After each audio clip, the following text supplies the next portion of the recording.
ओम नमः शिवाय। हर हर महादेव। स्वागत करती हूँ मैं आप सभी का मेरे चैनल पर। आज मैं आपको शिव पार्वती की अमर प्रेम की कहानी सुनाऊंगी। तो चलिए सुनते हैं ये कहानी। अगर आपको मेरी ये कहानी और कथाएं अच्छी लगती हैं तो प्लीज़ आप मेरे चैनल को लाइक और सब्सक्राइब ज़रूर करें। तो चलिए सुनते हैं। शिव जी और पार्वती जी की प्रेम कहानी अनेक कष्टों के पश्चात ही सही पर पूर्णता प्राप्त प्रेम का प्रमाण है। चाहे इस प्रेम को संपूर्ण होने में युग युगांतर लगे हों, इस प्रीत में पार्वती जी का कठोर तप और शिव जी की सदियों की प्रतीक्षा समाहित है। इन दोनों ने जितने अद्भुत जीवन साथी आज तक कोई नहीं हुए हैं। इन दोनों जैसे तीनों लोकों के स्वामी होकर भी शिव जी के पास न स्वयं की धरा न ही स्वयं का आकाश रहा। बस प्रकृति की गोद में बसा कैलाश पर्वत ही उनका निवास स्थान था। और दूसरी ओर पार्वती जी हर जन्म में राजकुमारी या बड़े घर की कन्या हुई, फिर भी उन्हें अपने जीवन में शिव जी से अधिक किसी की भी चाह नहीं थी। शिव जी की सकल सृष्टि के स्वामी, परंतु अज्ञानियों की दृष्टि में वह एक अघोरी से ज़्यादा कुछ नहीं। पर उस दिव्य स्वरूपा देवी ने शिव जी को जो पूर्णता दी, उससे वे देवों के देव महादेव बन गए। पुराणों में वर्णित है कि पार्वती जी ने शिव जी की अर्धांगिनी बनने के लिए 108 बार जन्म लिया। अंतिम 108वीं बार वे पार्वती जी बनी। पार्वती जी के स्वरूप से पहले उनका जन्म दक्ष प्रजापति की कन्या के रूप में हुआ। तब उस जन्म में भी उन्होंने प्रेम से वशीभूत होकर शिव संग प्रेम विवाह किया, परंतु उनके पिता प्रजापति की इच्छा रही थी कि सती विष्णु जी को वरण करे ताकि वे सब प्रकार के वैभवों से युक्त व प्रसन्न रहे। पर सती तैयार ना हुई, बल्कि उन्होंने घोषणा कर दी कि मेरा वास्तविक सुख तो महादेव में ही निहित है। सती रूप में शिव जी की भक्ति और दृढ़ता से उन्हें पति के रूप में पाया। इसी बात से दक्ष प्रजापति शिव जी के विरोधी बन गए और अपना सबसे बड़ा शत्रु अपने ही जमाता अथवा शिव जी को मान लिया। शिव जी को तुच्छ दर्शाने के लिए दक्ष ने महायज्ञ का आयोजन किया, जिसमें सभी देव देवताओं, दक्ष, यक्ष, किन्नर, साधु, संत, ऋषि मुनियों को बुलाया गया।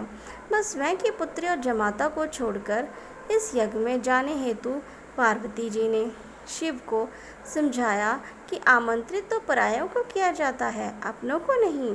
और वे वहाँ बिन बुलाए चली गई तो उन्हें बहुत अपमानित होना पड़ा।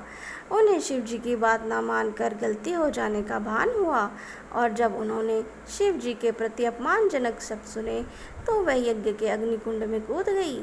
शिव जी को जब पता चला तो उनके गणों ने यज्ञ भंग कर दिया। सती ने पुनर्जन्म में शिव जी से मिलने का वचन देकर प्राण त्याग दिए।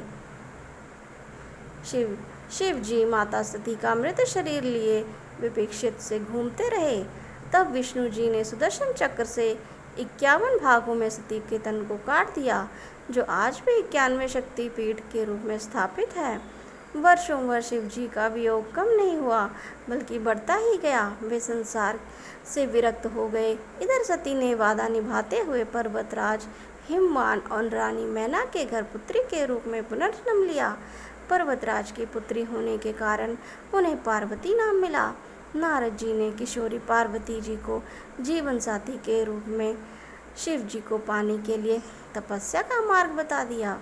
तब पार्वती जी ने अपनी सखी को हृदय की बात बताई तो उनकी सखी उन्हें घोर बियावान जंगल में लेकर गई, जहाँ पार्वती जी ने अन्न जल का परित्याग करके विभिन्न कठोर से कठोर तप सहस्त्रों वर्षों तक किए। तब शिव जी ने सप्त ऋषियों को पार्वती जी को समझाने के लिए भेजा।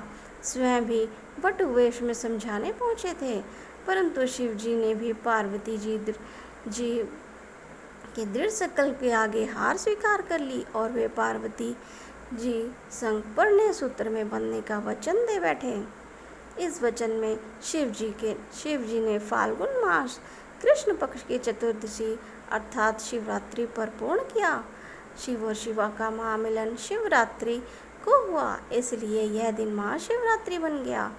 कितनी कठिनाइयों को सहन करते हुए महलों की राजकुमारी पर्वतराज पार्वती जी पर्वतवासिनी बन गई। पार्वती जी ने एक बार अपने लिए घर की इच्छा भी की थी, तब शिव जी ने उन्हें लंका बनाकर भी दी थी। तब वास्तुप्रिय रावण, जो दक्षिणा में शिव जी को पाने की इच्छा से पूजन करने आया था, पार्वती जी ने सोने की लंका उसे भेंट कर दी, परंतु शिव जी को रावण के साथ जाने नहीं दिया। पार्वती जी ने किसी भी जन्म में भोले भंडारी के प्रेम के अतिरिक्त कोई धन वैभव नहीं चाहा, बल्कि जीवन की हर परिस्थिति में शिव का साथ, सूर्य की किरणों, पुष्प में सुगंध तो शरीर संग प्राण बनकर निभाया। वहीं शिव जी ने भी तो हर जन्म में पार्वती जी की प्रतीक्षा की।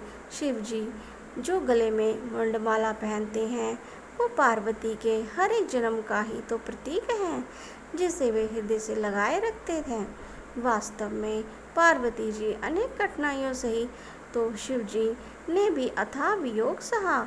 जिसे सभी सरलता से प्राप्त हो जाए, उसका जीवन कभी पूजनीय नहीं बनता।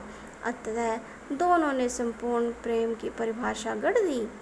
आज के युग में जहाँ प्रेम प्रीत के मायने बदल गए हैं, जहाँ प्यार का स्थान अर्थ भोग विलास ने ले लिया है, वहाँ शिव और शिवा का निश्चल स्वार्थ अडिग प्रेम सभी के लिए प्रेरणादायी है।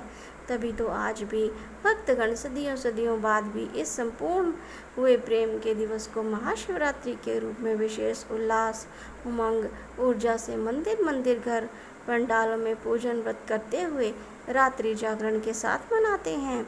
साथ ही महादेव और महादेवी से इसी तरह के पूर्ण प्रेम पाने की कामना करते हुए जीवन में संपूर्णता और सकल सुख पाने की इच्छा करते हैं। इस संपूर्ण युगल जगत के माता पिता का आशीर्वाद सभी के जीवन में सदा बना